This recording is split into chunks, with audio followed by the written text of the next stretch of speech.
Hello. Okay, Izzat is here. Can you please Madam, turn on the camera? wait, madam, can you hear me? Yeah. Can you hear me? Yes, loud and clear. Okay, thank you, madam. I can't see your face yet. Wait. But why does it being like this? Oh my God.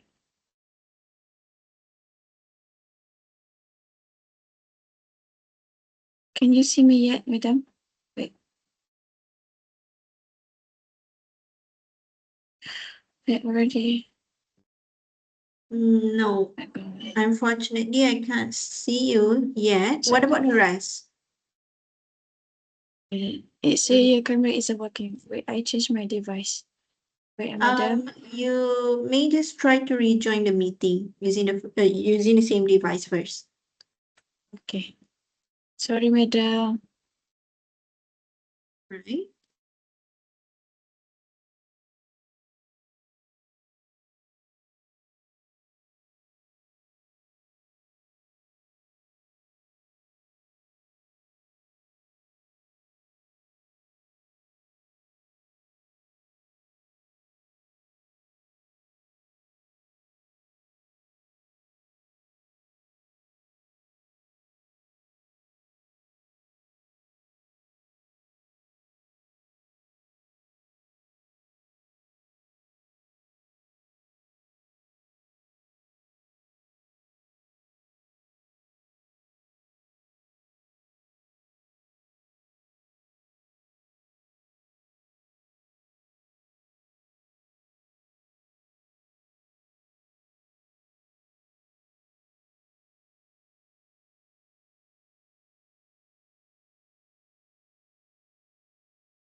Okay.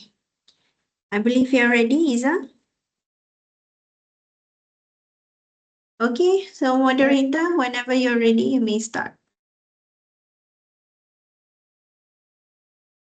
Yeah, Assalamualaikum and a very good morning, I bid to all. Welcome to today's forum entitled Breaking the Stigma, Why Mental Health Still Matters.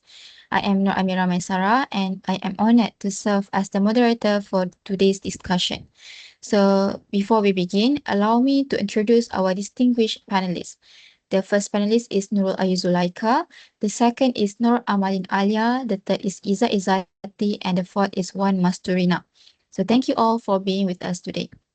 Before we hear from our panelists, allow me to briefly provide an overview of today's topic.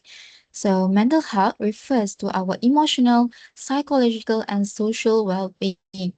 It influences how we think, feel, handle stress, build relationship, and make decisions in our daily life.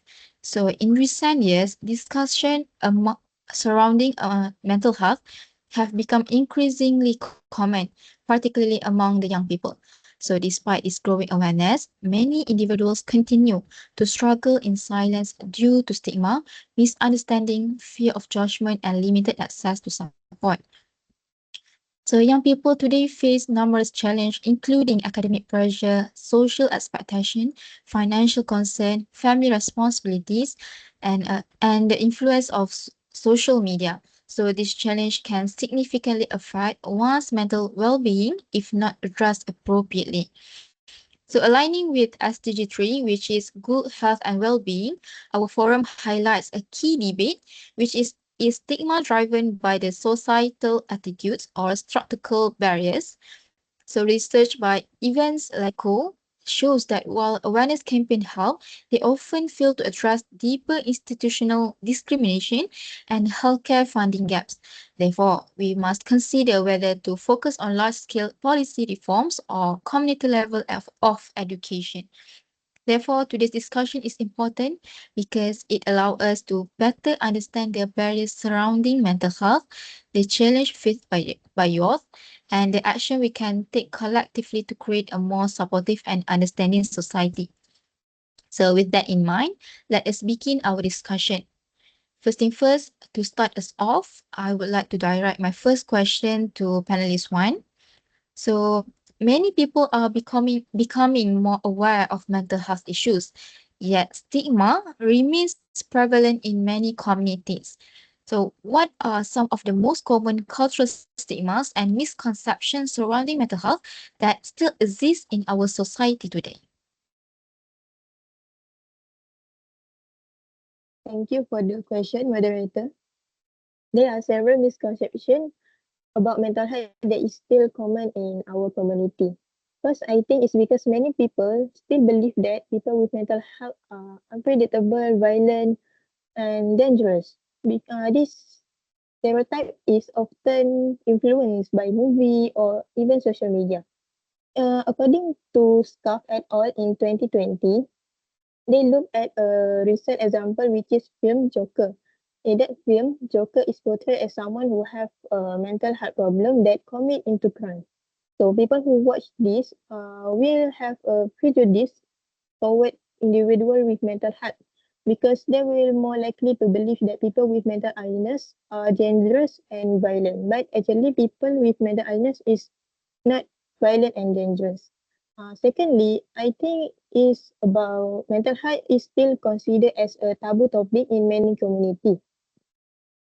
People still avoid to talking about mental health because they fear of criticism or being judged negative from other people.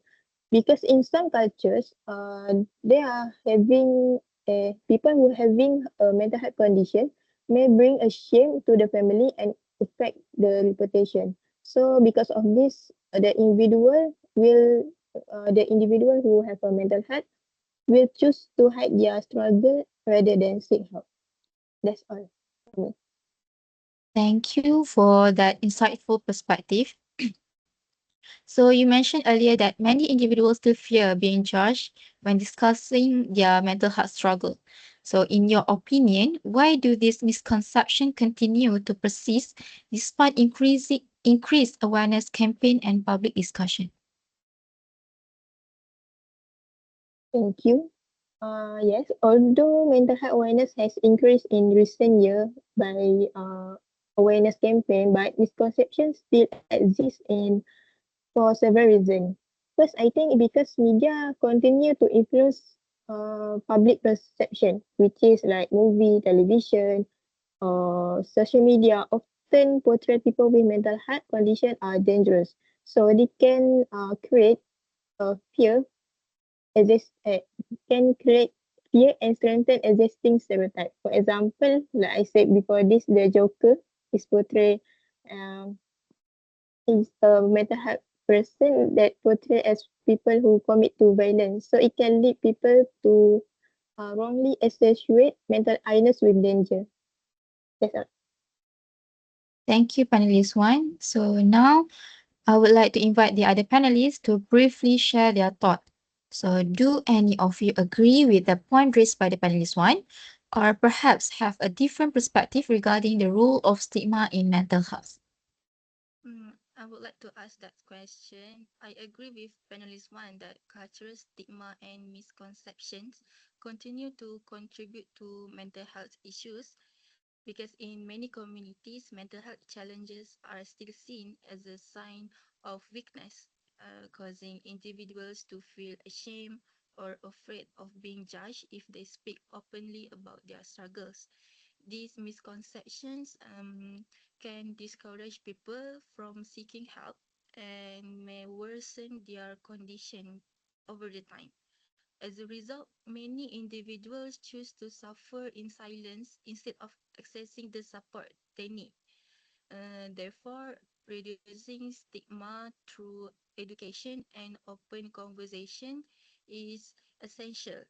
By creating a supportive environment and increasing mental health awareness, we can encourage more individuals to seek help early and prioritize their mental well-being. Thank you. Thank you. It is evident that stigma remains a significant barrier, and one consequence of this stigma may be the lack of awareness regarding healthy ways of managing stress and emotion. So, this brings us to our next topic. So, the next is panelist two. Many young people experience stress and emotional difficulties, yet not all of them know how to cope with this challenge effectively. So, why do you think awareness regarding healthy coping mechanism is still relatively low among the young people today? Thank you for the question. In my opinion, awareness regarding healthy coping mechanism is still relatively low among young people because many of them are aware of mental health issues but are not sufficiently educated on how to manage them in a healthy way. Young people today face various pressure from academic demands, social expectations, financial concerns, and even social media. However, they are often not taught practical coping strategies that can help them deal with stress effectively. This is supported by the article that I refer to by Kamran Sattar 2022, which found that effective coping strategies such as seeking social support, engaging in physical activities, practicing acceptance, and actively addressing problems can improve mental well-being. Despite this evidence, many young people still rely on unhealthy coping mechanisms such as isolating themselves, excessive screen time, or avoiding their problem altogether. Another reason is that mental health discussion often focus on recognizing symptoms rather than teaching coping skills. Therefore, I believe schools, university, families, or communities should place greater emphasis on mental health education and healthy coping strategies. Thank you. Thank you, panelist two. So, could you share some example of healthy coping strategies that young people can adopt when dealing with stress, anxiety, or emotional difficulties? Mm, there are many healthy coping strategies that young people can use when dealing with stress, anxiety, or emotional difficulty. Firstly, they can talk to someone they trust, such as parents, teacher, counselor, or friends, to share their feelings and seek support. Secondly, they can practice relaxation technique like deep breathing, mindfulness, or meditation to help calm their minds. Thank you. So that's a very important point. So now I would like to invite the other panelists to contribute. So do any of you believe educational institutions and families are doing enough to educate young people about healthy coping mechanisms?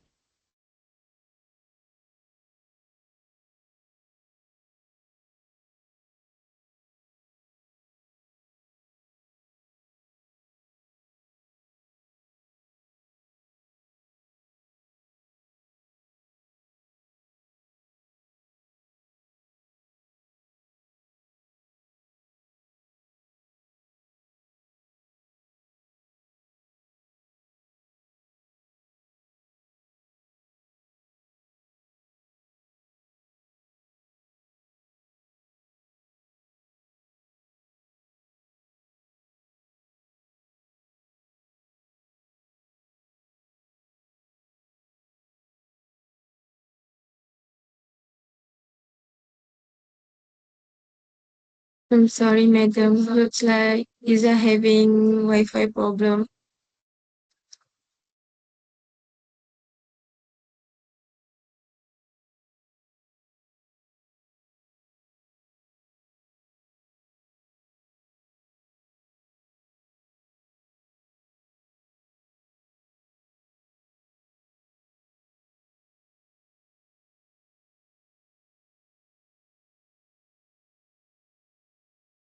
So we just keep that question. So moving on, I would like to ask um,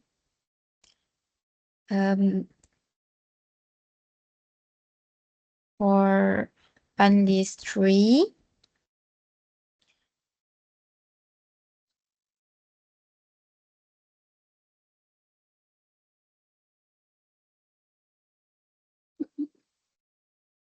Oh no.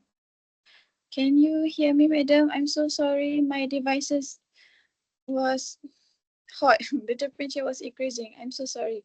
Okay. I was straight away going to my part. Okay, thank you, moderator, for the question.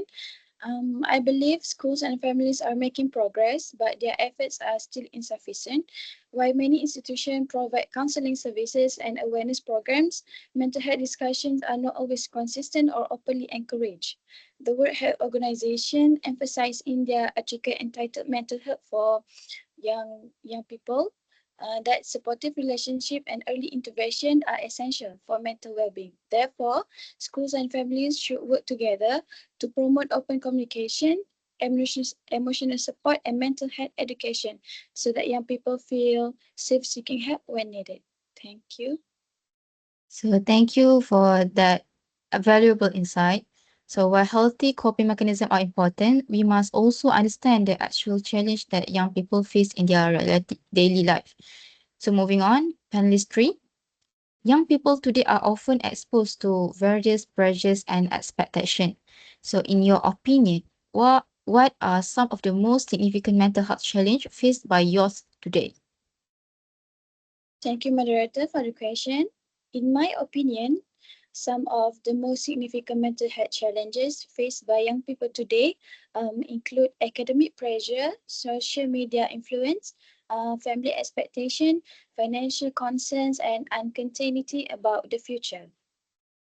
Um, Many students feel pressured to achieve excellent academic results while balancing extracurricular activities and personal responsibilities. At the same time, social media often creates unrealistic standards and constant comparison, which can affect self-esteem and confidence.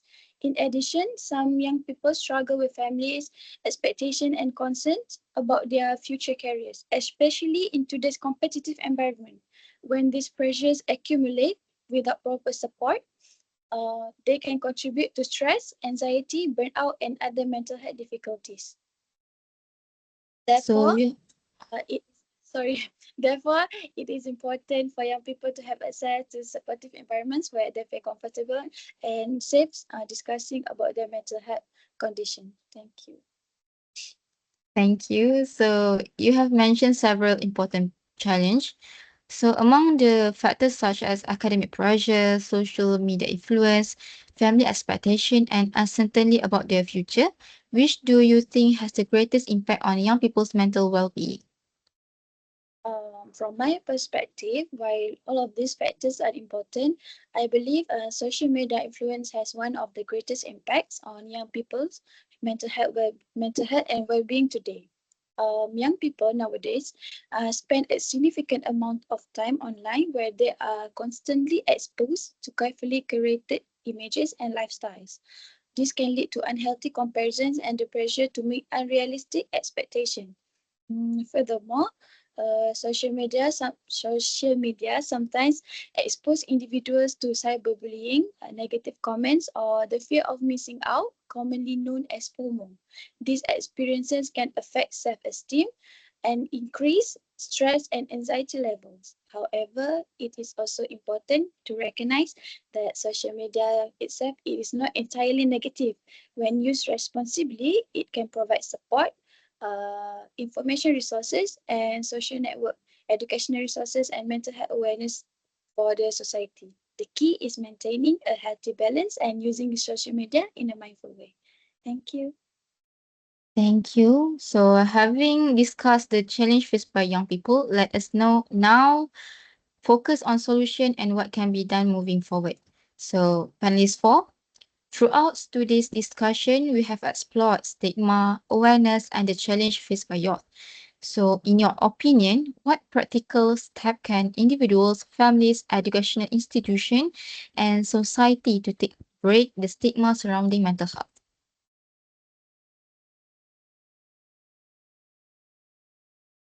Thank you for the question. This global study looked at nearly 100 different programs to see what actually works, and it gives us a really simple roadmap. First, for individual and society, we need to stop relying on boring textbook and start using social context. This basically means inviting people who have recovered from mental health struggles to come and share their real life stories. The data actually prove that hearing a real human story has the absolute strongest impact on changing how we behave. Second, for family, we can connect this to our own local community, like the campaigns that help by our Ministry of Health, which is KKF. Parents and family need to normalize talking about stress and anxiety at home, which creates a safe space for them to without nobody feel judged.